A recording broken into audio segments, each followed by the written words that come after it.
خبر فوری: آمادگی گروه واگنر برای همکاری با ایران و حزب الله علیه اسرائیل. جان کربی، سخنگوی شورای امنیت ملی کاخ سفید، اعلام کرد که آمریکا نشانه‌هایی از افزایش همکاری بین ایران و روسیه علیه اسرائیل یافته است. او در نشست خبری گفت: اطلاعات ما نشان می‌دهد که گروه واگنر به دست دولت روسیه در حال آماده شدن برای ارائه قابلیت دفاع هوایی به حزب الله یا ایران است.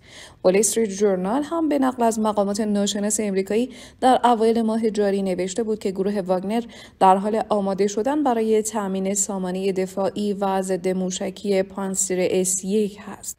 این سامانه ساخت روسیه هست و توسط ناتو سام 22 نامگذاری شده است. در این گزارش هم مشخص نشده که این سامانه موشکی از کجا آورده خواهد شد. اما کربی در صحبت‌هایش تاکید کرد: ما آماده ایم تا از قدرت تحریمی ضد تروریسم خود علیه افراد و نهادهای روسی که این انتقالات بی‌ثبات کننده را انجام می‌دهند استفاده کنیم. کربی همچنین گفت که مسکو در حال تعمیق همکاری نظامی با تهران و تامین تجهیزات گسترده پهپادهای شاهد کامیکازه انتحاری مورد استفاده در حملات هوایی علیه اوکراین است. امریکا همچنین نگران است که ایران اقدام به ارسال موشک‌های بالستیک به روسیه کند.